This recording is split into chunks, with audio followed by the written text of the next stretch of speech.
You're listening to the Decentralized Talk Podcast, your crypto connection.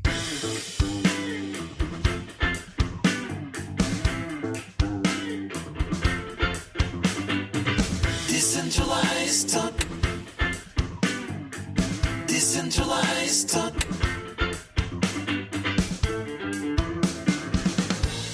All right, guys. Welcome back. It's another outstanding episode of Decentralized Talk Podcast. This is our 20th show now in production. Yay! And we're going to rock your decentralized worlds. We got notable picks like Aeron. We're talking about Swarm, and we're getting deep into the deep onion with our 3-on-3 fast break.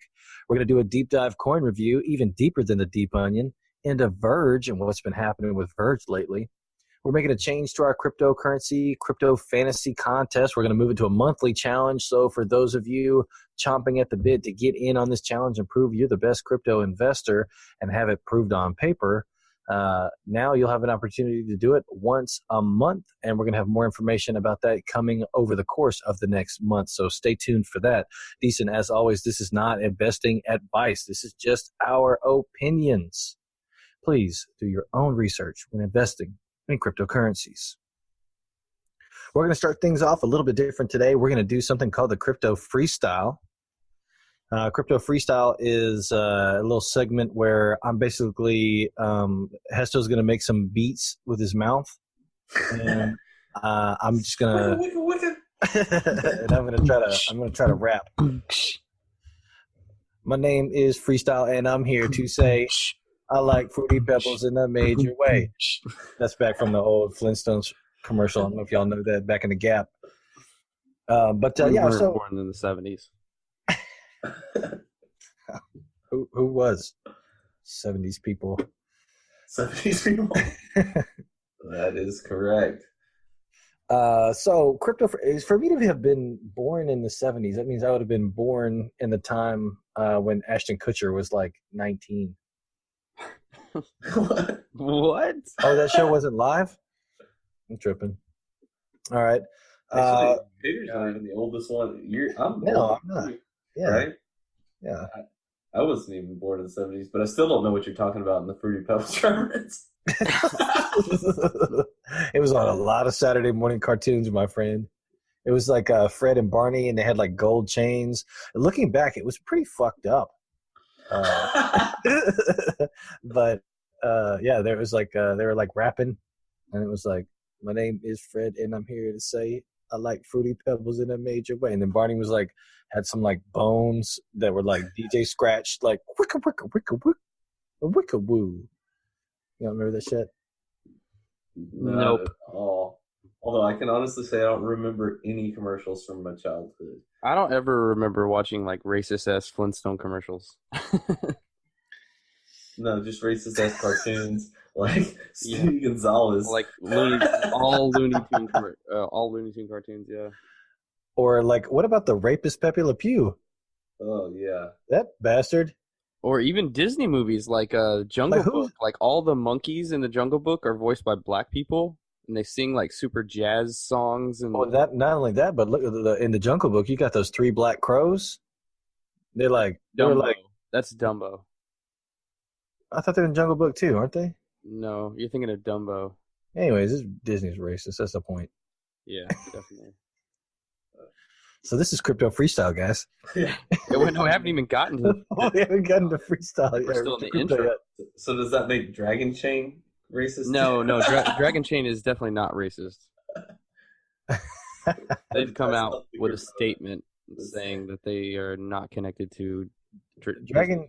Yeah, Dragon Chain is the coin that when you buy the coin, somebody like writes the word sex in clouds on the blockchain. On the blockchain. Dude, Dragon has dropped a lot lately. Have you? It's like down to 50. You know why? Because I bought some. So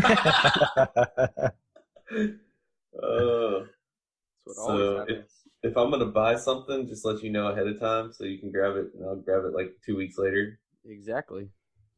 Yeah, it's the dump and pump.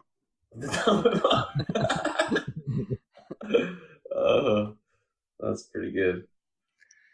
Yeah. So, Dragon Chain. Are we into Wait, you the just got crypto back from freestyle Thailand? yet? Yeah, you just got back from Thailand, so let's talk about that. Yeah. What do you want to know? The place is heaven. I want to know how many lady boys. Too many to count, brother. Too many to count. Were Yeah, you able to pay them in Omisigo? Those lady boys loved me. No, crypto is not, at least from the people that I talk to, it is not really a thing. Everybody has heard about it, Bitcoin, but most people have heard about Bitcoin.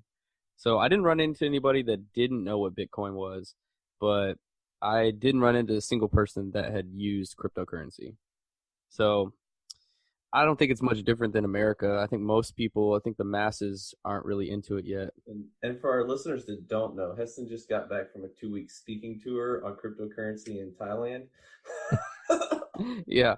I was speaking to an empty room because nobody knew what the fuck I was talking about. Which is crazy because, that's one of Omisigo's major markets. You'd think that they would begin at least marketing over there. Yeah, Southeast Asia is supposedly, that's kind of where they're trying to take over. But I don't know. I don't know. It just didn't seem like a huge deal over there where people were using it for transactions or anything like that. So Zenfin is supposed to be really big over there too. But, I'm going to start turning into the Zenfin. I don't know if you've already the Zenfin pumper. Like so far, every single episode now for the past 3 episodes slips Zenfin in there. Keep saying Zenfin. Well, no, but there's a guy who anytime if you Google or if you try to YouTube Zenfin, there's a guy who nobody's doing that though. There's a guy. No, it's up a lot right now. If you look at the Google Analytics, half of the searches are you. It's like one IP address.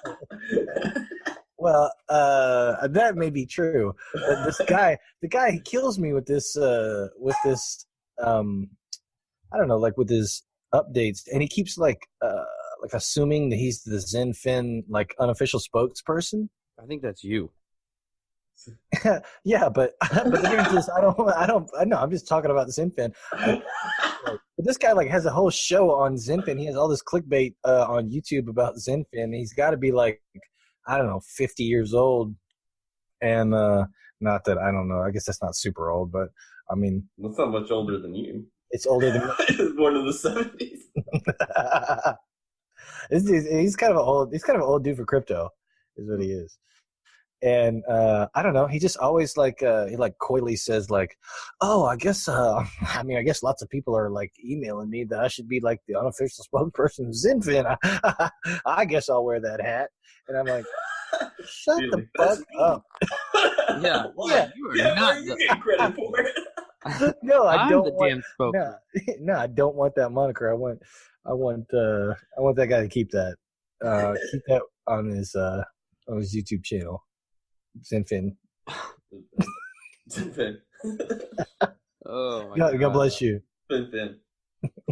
Have you guys heard about this Zenfin thing? No. I every time I hear the name of that coin, I just think of a diet pill. I don't know. It just does. It sounds like you know what it does. Kind of sound like that. That's all I think of. Fin is the diet pill that FDA approved. 3 out of 5 dentists approved Zenfin. You will lose weight because you'll throw up a lot. So okay. So let's get back to Thailand. What was the craziest thing that happened in Thailand?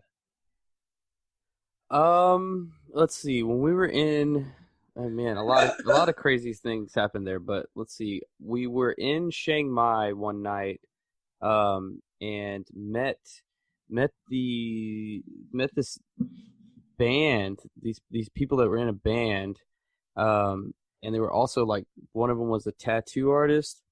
We naturally. We ended up partying with them all night long and went to a Thai reggae concert, and they were fucking good. They were really, really talented people. It was strange seeing a bunch of Thai guys sing Bob Marley, but they were seriously good. And it was also sketchy as hell because I was with a bunch of local Thai people that. Is that more strange than seeing a bunch of like white Americans sing Bob Marley? No, it's equally strange as that.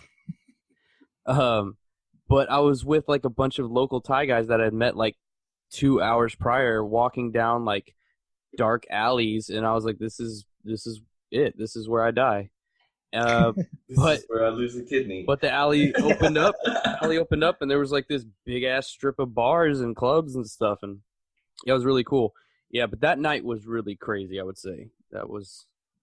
Can't really tell you everything that happens. What stays in Thailand, or what happens in Thailand stays in Thailand. Is that a saying? Well, it was, but you just told like a bunch of stuff that happened in Thailand. Yeah, well, I didn't tell any details really, except for the concert. So, at what point, or so did you or did you not ride either A, an elephant, or B, a tiger? No, you should never ride an elephant. First of all, you should never ride an elephant. Make love to the elephant. Elephants are not meant to be ridden. They're not horses. Elephants pull things, not you don't ride them. So it's you bad. have to tell that to Hannibal because that son of a bitch rode the hell out of elephants. They also that seems like a contradictory statement. Who is Hannibal? Elephant could pull somebody. Hannibal Lecter. Well, because their backs aren't meant to support weight on top of them. That's why it hurts the elephant. It's not good for their back. Literally, Hannibal was like one of the like biggest Hannibal conquerors. Lecter? No, that's the guy Hannibal Lecter was named after. Hannibal Buress. No, not the guy that busted out Bill Cosby.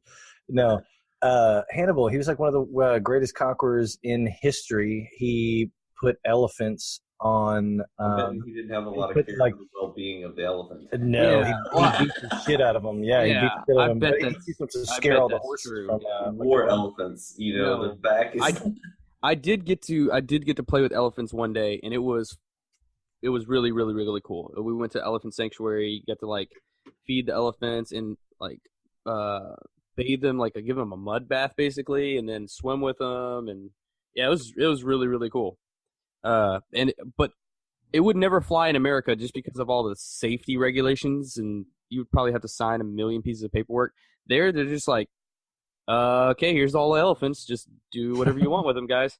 Well, that's because they're really like they. You can tell the elephants are kind of trying not to step on people's feet, and they're really conscious about what's going on. And they got the life, man. They get to get bathed and fed all day long. They don't. You don't have to sign as much paperwork because if you do get hurt and they get sued, it's not going to cost them as much as if it happened in America. Yeah, they just hide your body in the jungle. And they're like, "My guy never even showed up here." But have another elephant sit on you, squash you into the mud pit, and then you just basically become part of the mud pit. Yeah, I did feel some things while I was in that mud pit. It felt like skulls, but I just ignored it. Well, you know, you're saying it's not a big thing, or cryptocurrencies don't seem like a big thing over there. You know, they have a pretty stable currency, don't they? It's not like everything's cheap. Now, when you compare it to the U.S., it's like 30 to 32 baht is $1. But yeah, I mean, their government is not really that corrupt or anything like that. So, and their currency seems pretty stable to me. You did a bunch of Airbnb. What was the average cost of the Airbnbs there? Or would you say it's a different cost from being in Bangkok to being on the island? The islands are just for daily transactions. The islands are way more expensive. I think it's just because it's way more touristy over there, and so they know they can charge more. But like the average Airbnb, I would say is about probably $17, and those are like badass places, like right on the beach and badass condos in the middle of Bangkok and stuff like that. Everything is really, really, really dirt cheap over there. Their cost of living is pretty incredible. Like how much you can do for a couple bucks. You know what they say is one night in Bangkok and the world's your oyster. I didn't know they said that. I heard 2 nights in Bangkok make a hard man humble. I think that's from the same song. Oh. What the fuck? You never heard this one night in Bangkok from I don't know who sings that, but I've definitely heard it. Yeah, it's from The Hangover too. It's in the song's in that movie. The only thing I can think of is the Vegemite sandwich song. It's just crossing my mind right now. You come from a land down under. That's Australia. Or is it New Zealand? It's not India. Probably Australia. Thailand. I'm pretty sure it's New Zealand. Definitely not Egypt. I mean, but no, Thailand is a really, really cool place. The people are incredibly friendly. Everything's dirt cheap over there. You can fly around like all over the place for $20. It's crazy. It's crazy. The most expensive flight I took was like 2.5 hours long. It's I think $45. So yeah, everything's there is cheap, and it's just a really, really beautiful place. Definitely, I'll go again. Word. Love it. All right, so let's get back into some traditional crypto. We've been talking a lot about Linda. I want to see what are. Yeah, we've been talking a shit ton about Linda. It was basically I think we're changing the name of the podcast, aren't we? The Linda Cast. Linda Cast. Linda Talk. Decentralized Linda. Decentralized Linda. Google Analytics is going to pick up all these Lindas, and we're just when you Google Linda Coin, our podcast is just going to come up. We just say Linda, Linda, Linda, Linda. Linda, listen, Linda. When you Google No Limit Coin, our podcast pops up. Yeah, that's fun. Yeah, what were you going to say? What were you going to say, Predator? I wasn't necessarily going to say anything. I was just going to get y'all's kind of thoughts over the last. I feel like we've mashed a whole bunch into it the last couple of weeks about Linda. Yeah. And I don't know, we've been asking them questions than talking about it ourselves. Yeah, I mean, I like Linda. I don't really see what sets it apart from all the other privacy masternode coins. Well, there's not a lot that can set those apart, you know? I guess not. But it's just, I don't know. There's nothing really about it that just makes me explode my pants. That's a little hat tip to Decentralized TV. He says. I'm pretty sure that's Podgies. exactly what he says. He says it, Podgies. Okay, maybe. So he says it's a different language? Maybe it's Podgies, okay, maybe it's similar. I'll retract that. I'll retract that statement. Well, I did say it was a hat tip. That's all right. You're right. I didn't even notice that, though. Yeah, it's a hat tip. I mean, we have a lot of respect for Peter. Decentralized TV. Yeah. Oh, yeah. Peter Saddington is the greatest. He's cool. Yeah, I think it's definitely a big influence on us. Oh, he definitely influenced me like when I first got into crypto. Yeah. So yeah, he's very passionate. He's entertaining too. He puts hell yeah. So. Yeah, well, if I could have a Lambo in the background of our show, then it would have been called Decentralized TV instead of Decentralized Talk. Instead, you've got a styrofoam mattress.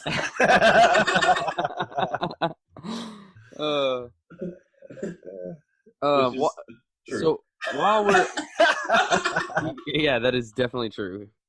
Wait, do you guys want to say anything about Linda? Yeah. I think the thing that for me the thing that makes Linda different than the other coins is the team. It's comprised of a bunch of. I mean, this is like the fundamental. This is the big win for me on Linda is that all the dudes on the team are former Linda investors, and they ended up taking over the project from within. So whereas like so many CEOs, so many executives of any kind of company, cryptocurrency or otherwise, they struggle. Even politicians, they struggle to try to be like, we're one of you, man. We're one of the crew. We're just like you. No, these fucking guys literally are you. They are me. They're you. They were investors in the original Linda Coin project, and now, full circle, they're running it, and they're running the hell out of it, and they're running away with it, and they're all pumped up, and they talk to everybody, and they just answer questions openly. They don't just do our show; they do a bunch of other shows, and they have open forums on their Discord. It's cool. Yeah,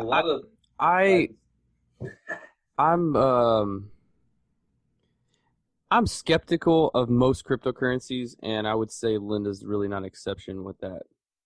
I don't dislike it, but I'm not. I wouldn't go as far to say that they're running away with it. I would say they have a lot of great ideas. I mean, their coin is up like right now probably 50% over the course of the last week. Yeah. How much are they down like in the last 3 months? Same as everybody else. Well, I think with the privacy coins and currency coins, it comes down to a lot of the project. I mean, comes to the the base algorithm and all that stuff, which I mean, I can't speak to a lot of that, but a huge part of it is the advertising. I mean, if you can get yourself out there, you can get partnerships, and you can get that. That's what it comes down to. So they're obviously working toward that. I mean, probably most projects are, because that's what they want in the end game. But you can, they're really pushing it, and they've got a lot of great ideas. So if they can make some of those come to fruition. Yeah, I mean, I definitely say that they're marketing themselves well on Twitter, but they would be on our 3-on-3 fast break, Well, yeah, they're a sub 300 market cap coin. They're a low cap coin. I mean, they'll even. I mean, obviously they can't deny that.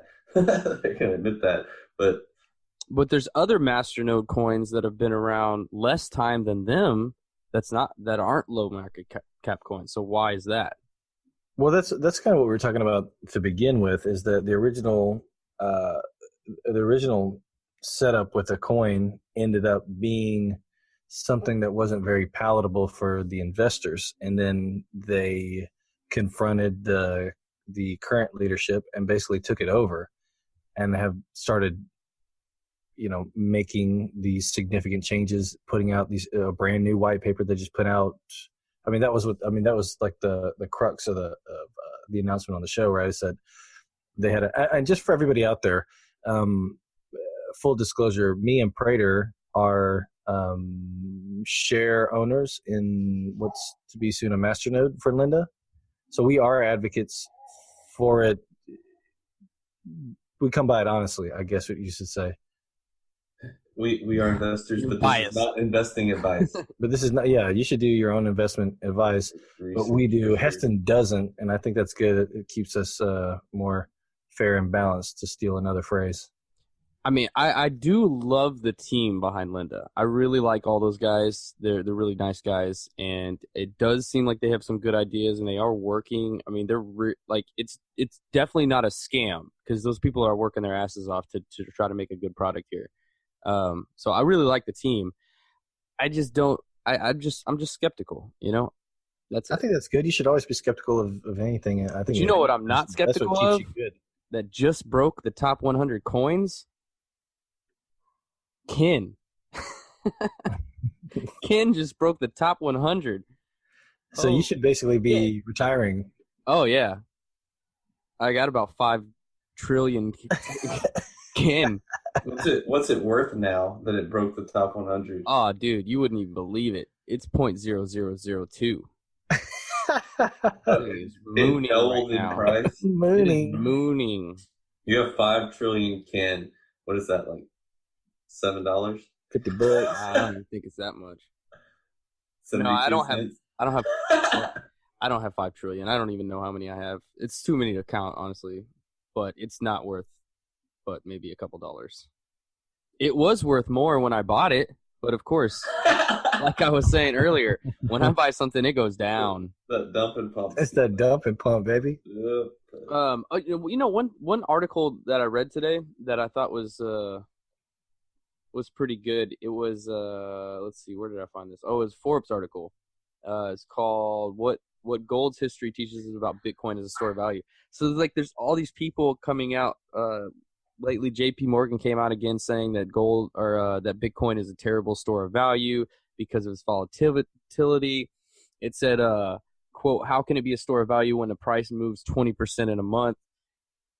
Yeah, well, gold has also done that shit, maybe not in a month, but so here's some stats right here.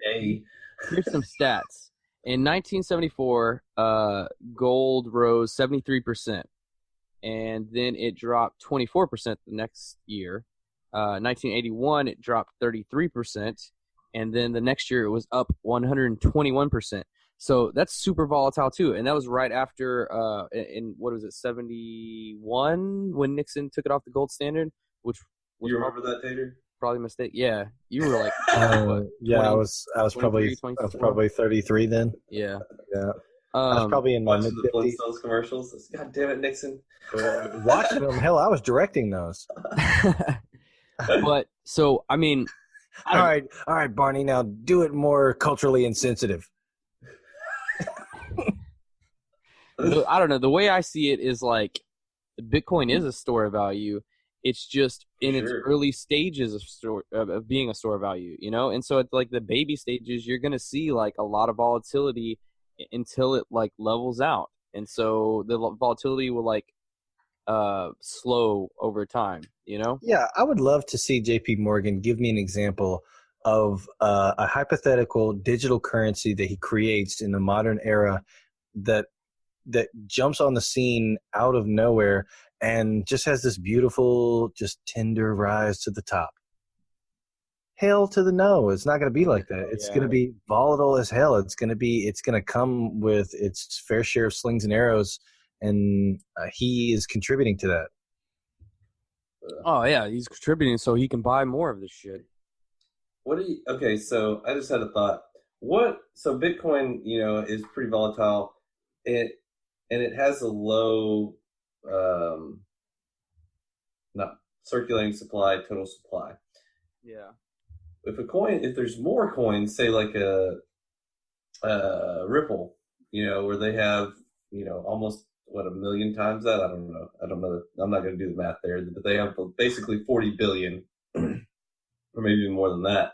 You would think that would have less volatility because there's not as much. Or does that make sense? Yeah, but I think it doesn't matter because it matters. The volume should play a big role in that, right? Because the higher the volume, the less volatility is going to be. And like looking at volume right now, like Bitcoin has in the last 24 hours, Bitcoin has $4 billion worth of volume, and Ripple has $500 million. So I would say that has a like. So what do you think about Ripple as a store of value? I mean, any cryptocurrency you could really do it with, but I wouldn't trust. Well, the thing about gold as a store of value is that you can't, like, if you own gold, nobody can come in. God owns gold, man. You can't own gold, right? God owns gold. Yeah, that's from Super Troopers. You don't remember that? No. All the 70s movies.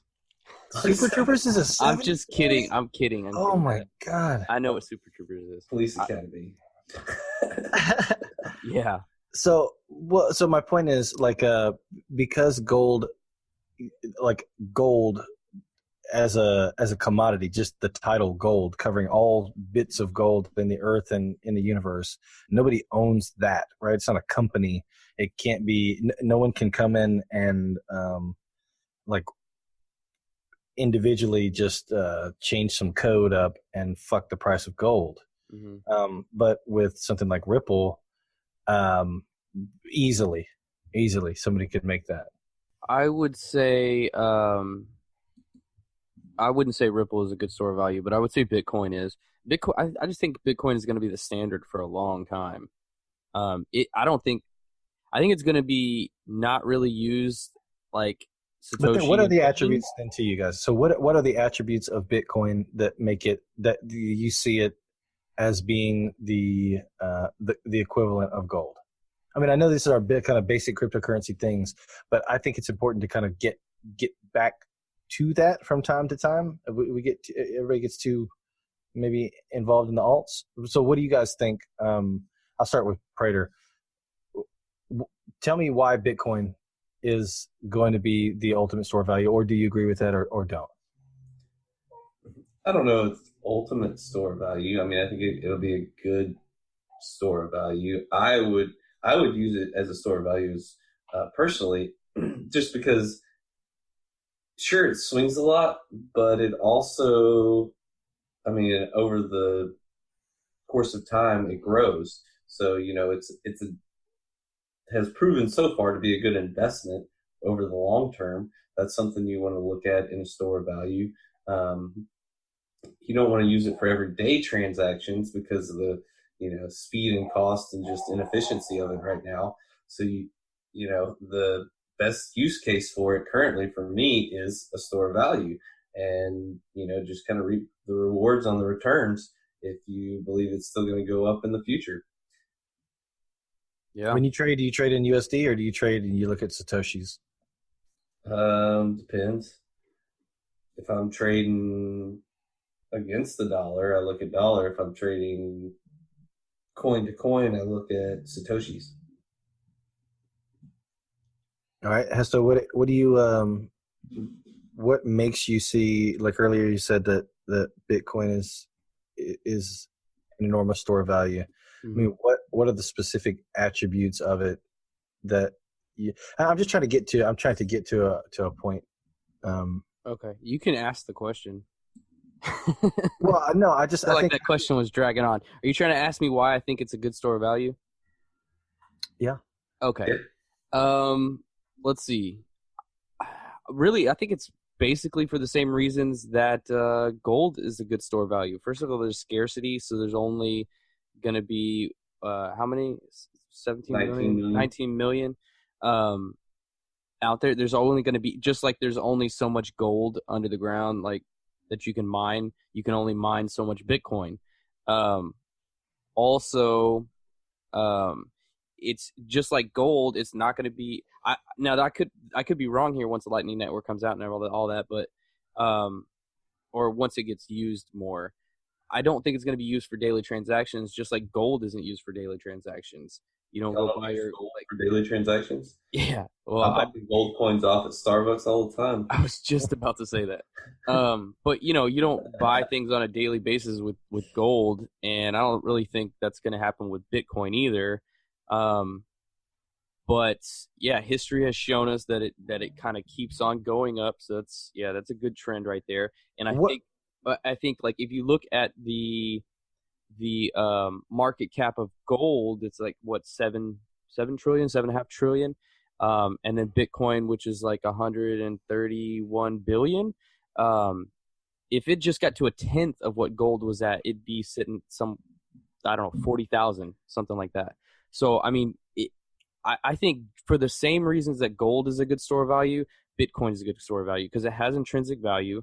Like it can be used as a transaction if you want to, just like gold can. But for the same reasons, gold is it's expensive to like carry or it's slow to transact. Bitcoin has kind of the same issues. You're not going to use it the same as a daily transaction means, but you can if you need to, just like gold. So I mean, it's just very similar to gold, I feel like. And well, okay, so it's just early in the stage of that. In your daily commerce, right, or weekly, however you guys want to break it down, what percentage of your money do you spend digitally, and what percentage of your money? And I don't mean cryptocurrencies. I mean, what percentage of your money? 99%. So you don't, but I'm talking. Well, so think about like cash versus or card. No, card is fine too. Right. I mean specifically online transactions. Not using cash. In other words, like what? So what is the breakdown between you hand somebody a card or cash or whatever versus I do it through an app on my phone or through the internet where I never even see a person. I never hand them anything. I don't know. And I don't mean like the amount of times, because I think you probably have more transactions in your daily life. You go to Jack in the Box, right? You go to Walmart, you go to Target, you go to wherever. So you're doing this in-person transaction. But you probably, if you're going to buy a trampoline for your kids, you probably buy that on Amazon and have it shipped to the house, right? Or if you're going to buy XYZ, you buy that somewhere and you have it shipped to the house. So in other words, I guess I should say, let's say out of a monthly spend, what percentage of your money, total dollars, right, are spent on things that you purchased without a person involved versus spent like half. in a hand-to-hand? I would say half. I have no idea. That's something I would have to like document because I had never even thought about that before. You don't Well, document. I would say it's probably half and half. Just- Usually, when I'm making You don't document your spin habits. a lot. Well, I don't document what's Don't take in person investment and advice what's from this not. What's not in person. No, and the reason I the do reason buy a asked lot that of things question- on Amazon, and I don't go to Jack in the Box, but I do go to Walmart. So I don't know. I would say for half. work, I would say 98% of the stuff I buy for work is on the Amazon, a website. Yeah, so the point that I'm trying to get to is one, to have people think about their money differently, but two, when a digital currency becomes more in fashion, I think there's always this like flawed meme of like people buying a pizza or people buying coffee with Bitcoin, and they're having this hand-to-hand transaction with some barista at Starbucks. Well, who gives a shit about that? I think it's much more plausible that you do your Bitcoin transactions with Overstock.com or with Amazon, or you know what I mean? True. But also, I think that we can have that too. Like, you look at a coin like Monaco that is like doing the debit card thing, and they have like 7 fiat currencies that can convert into. So, like, I think right now, I want to say that Bitcoin, Binance Coin, Ether, and Monaco coin or whatever. And like, so if you have your Bitcoin, you can use the debit card and it'll instantly transact it into USD. So you can like go to Starbucks. So more of those like currencies like that, cryptocurrencies like that, those will work, because then it's just going to convert it into USD and you don't even like think about it. You can just hand it. Or you don't even need a credit card. Most of the time, you can Apple Pay or Google. Yeah, that too. Samsung Pay or whatever it is. I mean, there's so many things that are going to happen here. There's no telling what the future holds for all these cryptos. So do you guys think there's going to be an end to cash? Probably eventually. I mean, that would be the best case scenario for us. But yeah, I would also say like eventually. USD is moving to Zenfin. Oh God. I would say probably, but it's probably a long way out. It's definitely not going to be Zenfin. Alrighty, guys. That was a great segment. We're going to break it down and zone in for our coin focus of the week. And our coin focus this week is none other than Verge.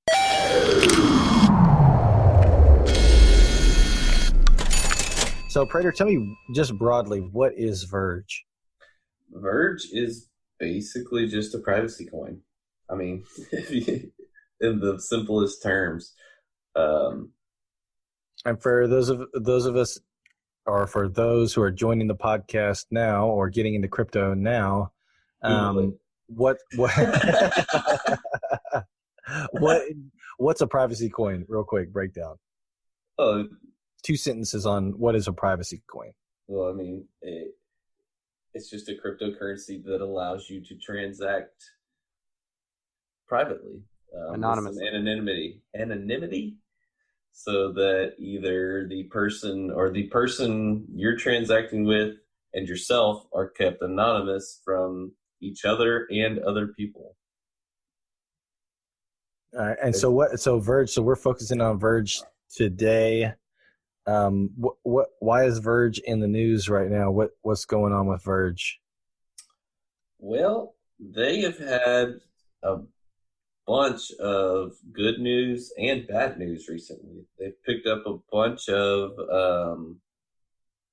partnerships, and they've had a few hacks apparently.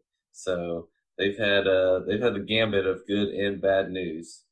I'm going to let you talk about the hacks a little bit, and then I want Heston to talk about the partnerships, and then I want to kind of tie it together. What if I don't want to? What if I want to talk about the partnerships? That's going to fuck my whole thing up. Me too, because I don't know anything about the hacks.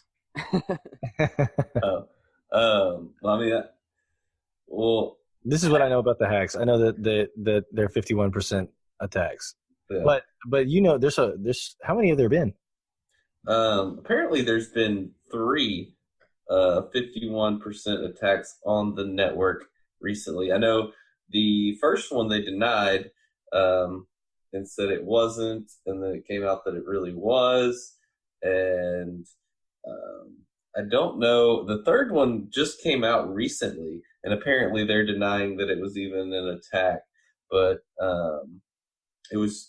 They're saying it was a DDoS attack on the mining on a mining pool instead. But I mean, just the fact that even that in itself is negative news towards the security of the token itself, and the fact that it's been hacked so many times in one way or another, and it's still getting all these partnerships. I mean, that's crazy. It's through the bad news, it's still gaining ground in the space, really. Yeah, and that's one of the hardest things to do is to get those partnerships. Everybody can put up a website and everybody can put up a white paper, but to actually connect with current existing businesses that are out to make a profit and for them to employ your coin, I think that says a lot. What are the partnerships? What are some of the, so we went from bad news. What is some of the good news with Verge? I just basically know one partnership, and that's MindGeek, and that's the company that owns like Pornhub and Brazzers and all those adult entertainment industries. Vivid, AdamandEve.com. They're like big in the adult entertainment, but they Verge partnered with them, and so why I think that's a big deal though is because You said why that's a big dildo? What? Because Verge has this ability, they call it the Wraith Protocol, basically has the ability to make transactions public or private. I think that's important, this partnership with the adult entertainment industry. First of all, the adult entertainment industry is huge. There's so much money that goes into it. But a lot of people don't want their porn habits displayed to the world. And so having something that can be private, I think it goes pretty good with adult entertainment. It kind of is a match made in heaven. Right. So just imagine. Okay. So imagine you've got some kind of a porn fetish that you don't want people to know about. So you go out of your way beyond just your private browser, and you purchase all your midget fetish porn with your Verge coins. Mm-hmm. Then it gets 51% attacked. Is there a fear? Like, I don't know if you guys remember a couple years ago, there was the DC Madam, right? She was like a female pimp. She was a madam in Washington DC, and she had all like the super high price hookers in DC, and she had like a black book, like a literal black book of all these senators and Congress people and powerful people in Washington DC, lobbyists, had their names and their clients and like their preferences for women or men. And not to mention Ashley Madison too. Remember that hack? Yeah, exactly. Yeah, I see what you're saying though. I feel like Ashley Madison, you deserved it though. Yeah.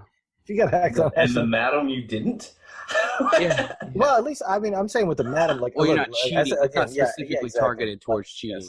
As a libertarian, I think if you want to pay for sex and they want to get paid for sex, then I mean that's a transaction between you two people.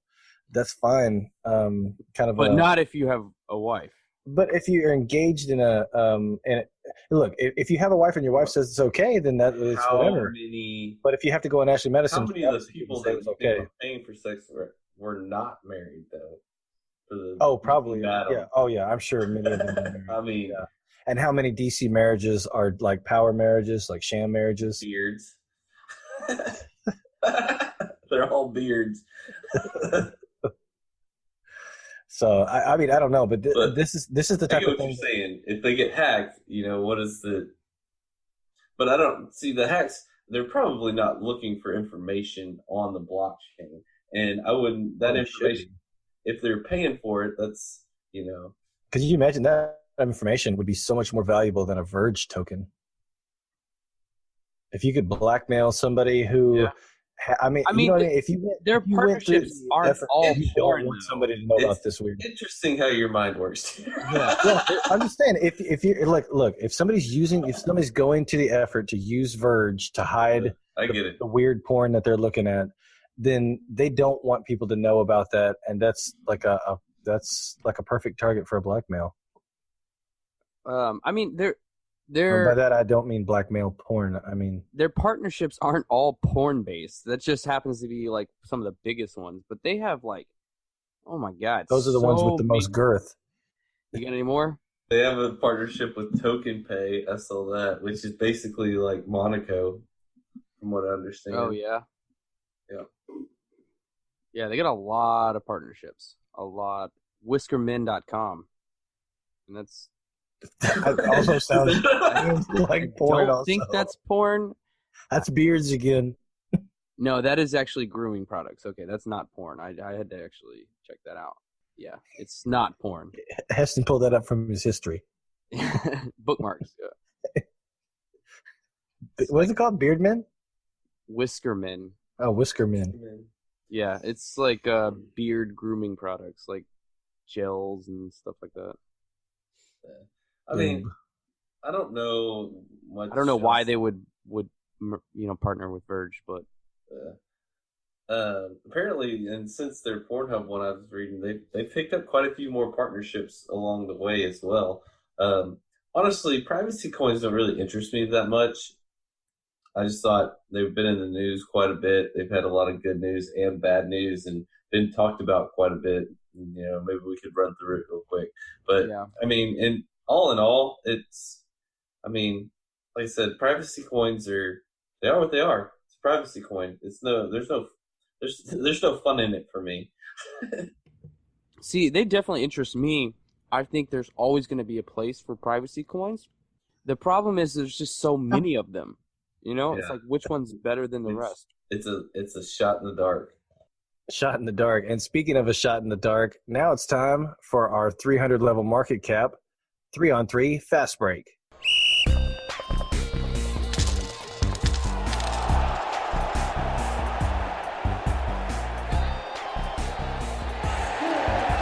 Our 3-on-3 fast break is where each week we pick 3 coins from the 300 level market cap. We're going to make our pitch for that coin. We're going to give you a little overview of the coin. We're going to tell you its price, market cap, supply, a little bit about what it does, and what potential it has for the future. So this week with my magic wand, let's go to Dustin Prater with Aeron coin. All right. Y'all got me timered? I don't know if timered is the word. Do you have a timer on? No, I just opened up my calculator. Okay, timer. I don't need to add you. All right, your time begins now. All right. Aeron is a blockchain for the airplane industry, basically. So the market cap is 17 million. They have a circulating supply of 13 million, a total supply of 20 million. You know how I like those low supply coins. The current price is $1.37, I believe, right around there. And you can actually get it on Binance, HitBTC, KuCoin, and Gate.io. I like that they're already on a major exchange. That makes it easier to get it, and either means they paid quite a bit of money to get put on that exchange, or the exchange feels like they have a pretty good use case. So basically, all they do is track flight hours, pilots, verify pilots, credentials that the planes have been serviced, the flight hours for the pilots. It basically just keeps up and keeps track of all airplane industry data, and allows it to be stored in a central location and accessed quickly.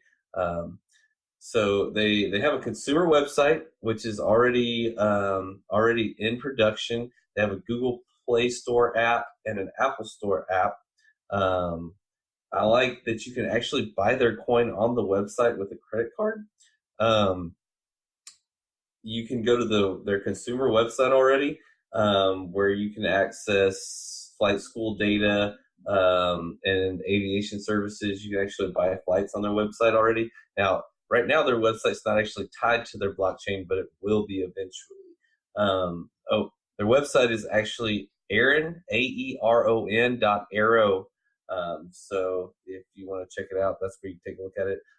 They have pilot applications, consumer applications, air traffic control application, and a company application. The pilot application allows the pilots to log the flight hours, like I talked about earlier. Consumer, you can look at flight schools, flights, all that good stuff. Air traffic control tracks all the data that goes through the air traffic control hub and verifies all the logs of the pilots and the companies. Company application basically is for the maintenance logs and all that fun stuff. So, I mean, I don't know that there's actually a problem with this in the industry at the moment, but, you know, if they can make it more efficient for the, you know, and cheaper on 10 seconds. Any questions? Nope. Well, I had more. Oh, they had a partnership with Alkin Airlines. I'm sorry, but your time is up, sir. All right. All right, Predator, you pick who's next. Let's hear about Swarm Fund. Oh. It's okay. I'll start my time now. All right, Swarma. Hot Swarma. Swarm is an interesting coin. The website is https://swarm.fund/ not splash. /Zenfin.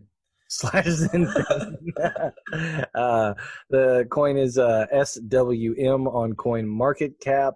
It has a market cap of 20 million, circulating supply of 51 million swarm, total supply of 100 million swarms, or about half of the total supply. Swarm is a really interesting coin. It is up about 23% over the last 24 hours, which is beating the pants off of everything else. Everything's in kind of a growth phase right now over the course of the last 48 hours after we had this big dip. But Swarm is definitely, of the 300 market cap, one that is worth a look because it's up not only double digits, but in a twofold double-digit growth. Swarm is like they're billing themselves as the very first, and we did this a couple weeks back, security token, right? So it's the very first security token blockchain. And it's a blockchain for private equity. So it's exactly what you want a security token to be, assuming that it works like it's supposed to. They have a bunch of different funds, a bunch of different things that you can do. They have something similar to a REIT, for those of you who are familiar with like Rich Uncle's real estate investment trust that you can get involved in. Their team, I don't know. This is another one of those websites where you click on the team and the team, like the pictures, or you do like an image search for their team members, and like you pull up these kind of weird LinkedIn profiles that don't really have anything to do with the coin, don't mention the coin, they don't have anything to do with the project. So that seems weird to me at best. I'm not going to say, scam alert, but that's weird, at a minimum. They got featured investments each kind of time period. They do have a really cool program on here where so they have like different investments. They have like a little bio on the investment, usually like a little video on the investment, and they show how many dollars have been invested, how many investors are in there, what percentage of the total investment has been achieved. I got 10 seconds right now. Do you guys have any questions? 10 seconds? Nope. Property coin, Nia Fund. Nia Fund is where they buy single homes in bankruptcy. All right, Heston's going to tell you about Deep Onion. I don't know why you said it so creepy like that. Okay, yeah. Deep What's Onion. creepy about Deep Onion? Nothing. Yeah. Deep Onion is So deep. Let's see. Right now, it's currently at $1.29. It's got a market cap of 19 million. circulating supply of 15 million onion and total supply of 20 million onion. So Deep Onion is kind of like a lesser-known Verge, honestly. It's a combination of proof of work and proof of stake, and it's a privacy coin. Now, it's natively run on the Tor network, so all IP addresses are anonymous. So that's kind of where it gets its privacy from.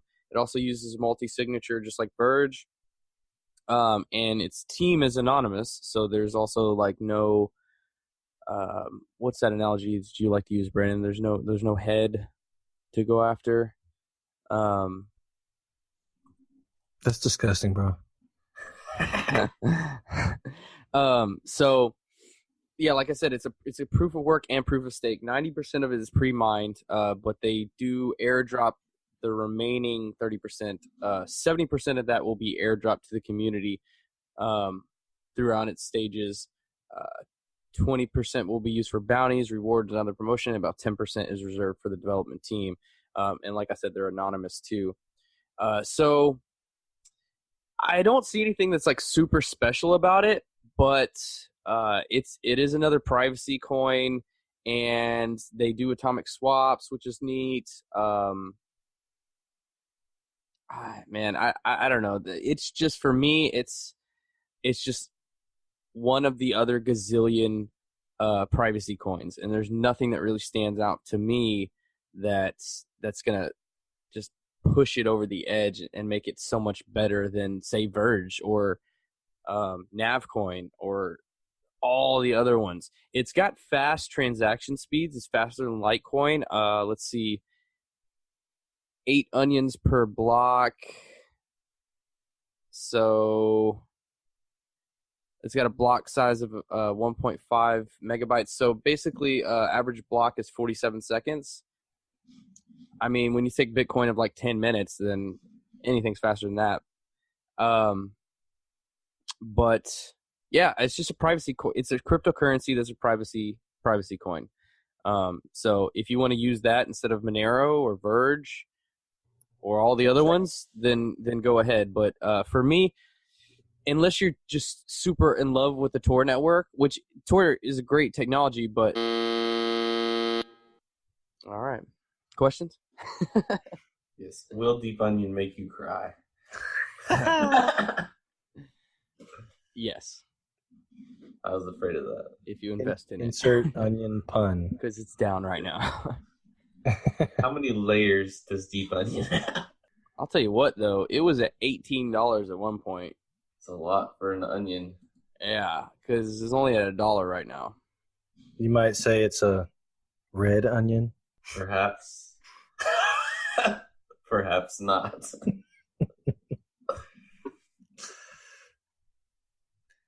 Well, that about wraps things up for this episode of the D. Be sure to tune in next week where we're going to do something. Yep. Check us out. Be sure to send comments. Check us out. I know what we're doing next week. We got an interview with Max Coin.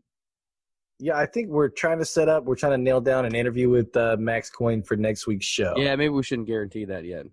We may or may not have an interview next week. Yeah, we just have somebody on the show whose name is Max. Could actually be a dog named Max. Or Mad Max. Yes, we're going to get Mad Max on the show. Mel Gibson Mad Max or the... Mel Gibson, obviously. Oh, definitely. Yeah. Not Come on, Hardy. What are you, not born in the 70s? Mel Gibson and Disney on the What's show. his name? Tom Hardy? We're going to have Tom Hardy and Mel Gibson. And they're going to be fighting each other to see who's the real Mad Max. Yeah, and Tina Turner can come out with a metal bra and have them fight to the death. Yeah. So make sure you tune in, guys. It's going to be crazy. Right before Ike comes out and smacks her down. Check us out and send comments at D-Talk Podcast at D-Talk Podcast, guys, on Twitter and Facebook. We're having a great time over here. We hope you have a great time with us. Check us out on iTunes. We're on iHeartRadio. We are approved. I don't know if we started yet on Spotify, but we will be on Spotify shortly, and we're also available on Music Coin. So if you want to really support your local cryptocurrency vendors, they're actually not local, but they're small and they're starting and they do what we do. So help them out and be a patron. Links to the website in the description below. Stay decent, Cryptos.